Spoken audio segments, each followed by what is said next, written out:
በየዓመቱ በጋ ወራት ላይ የሚካሄደው ሀገር አቀፍ የተፋሰስ ልማት ስራ በከምባታ ጠምባሮ ዞንም የካቲት 4 2011 ዓ.ም በይፋ ተጀምሯል።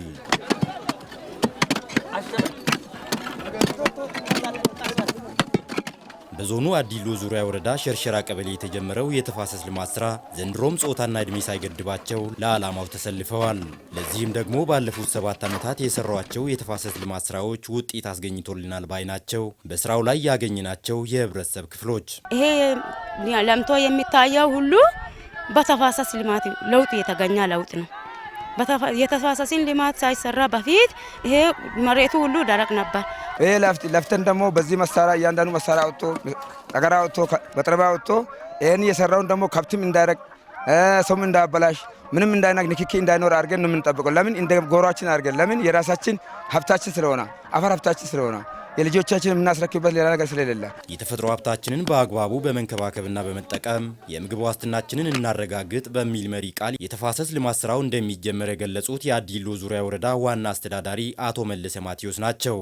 የአዲሎ ዙሪያ ወረዳ መዋቅር ራሱን ችሎ የተደራጀበት ወቅት በመሆኑም የዘንድሮ የወረዳው የተፋሰስ ልማት ስራ በተለየ ሁኔታ ይሰራልም ብለዋል። በተፋሰስ ልማት ስራው በዞን ደረጃ በ294 ነባር ተፋሰሶች ከ22000 ሄክታር በላይ ለማልማት ወደ ስራ ተገብቷል ያሉት የከምባታ ጠምባሮ ዞን እርሻና ተፈጥሮ ሀብት መምሪያ ምክትል ኃላፊ አቶ ወንድማገኝ ደቢሳ ናቸው። የዘንድሮ የተፋሰስ ልማት ስራው የባለፉትን ዓመታት ጉድለቶች በማረም እንደሚሰራም ገልጸዋል።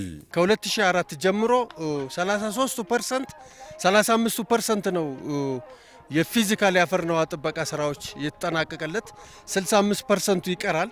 የጉልበት አጠቃቀም ችግርም እንዳለብን የተገመገመበት ሂደት ነው ያለው። ወደ ተፋሰስ ወደ ተራራው የተመመውን ህዝብ ማሰራት ያልቻልንበት ሂደት ነው ያለው። በዚህ ዓመት ግን የጉልበት ምክንያትም እንዲሁ ቀርፈን የምንሄድበት ሂደትና ቀሪውን ያለሙ ተፋሰሶችን በአግባቡ አልምተን የወጣቱ ስራ እድል ፈጠራም እንዲሆን እቅድ ይዘን የሄድንበት ሂደት ነው ያለው። የከምባታ ጠምባሮ ዞን ዋና አስተዳዳሪ ዶክተር ታከለ ነጫ በበኩላቸው ከዚህ በፊት ከጥራት ጋር ተያይዞ ከተሰሩ በኋላም ቦታዎቹን ያለመጠበቅ ችግሮች በዘንድሮ የተፋሰስ ልማት ስራ ለመቅረፍ ይሰራልም ብለዋል። ለዚህም በቂ ዝግጅቶች ሲደረጉ መቆየቱንም አስተዳዳሪው አስታውቀዋል። ለዚህ ስራ የሚያስፈልጉ ግብዓቶች እንዲዘጋጁ ተደርጓል። ሁሉም አርሶ አደር በቡድን የሚሰራቸው ቦታዎች ተለክተው ለእያንዳንዱ ቡድን ተዘጋጅቷል። በዚህ መሰረትም እንግዲህ አሁን ወደ ስምርት ገብቷል። በየተመደበበት መደብ ላይ ቦታ ላይ ተገኝቶ ስራውን እየሰራ ነው ያለው። በዞኑ የተፋሰስ ልማት መክፈቻ ላይ የተገኙት አቶ ዳንኤል ዳምጠው የክልሉ እርሻና ተፈጥሮ ሀብት ቢሮ ምክትል ኃላፊ የተፋሰስ ልማት ስራ የተፈጥሮ ሀብትን በመጠበቅ ምርታማነትን ለማሳደግ ያግዛል ብለዋል።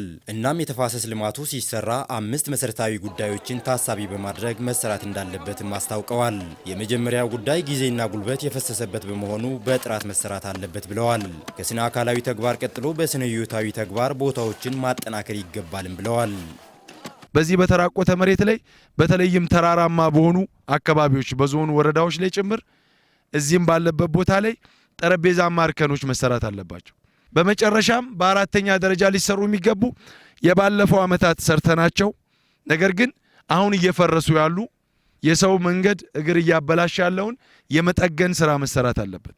በተፋሰስ ልማት የለሙ ቦታዎችን ለወጣቱ በማስተላለፍ ወጣቱ ቦታዎቹን እየተንከባከበ ተጠቃሚ እንዲሆን ማድረግ እንደሚገባም አቶ ዳንኤል ዳምጠው የክልሉ እርሻና ተፈጥሮ ሀብት ቢሮ ምክትል ኃላፊ ገልጸዋል። የተፋሰስ ልማት ስራው ለቀጣይ 1 ወር የሚቀጥልም ይሆናል።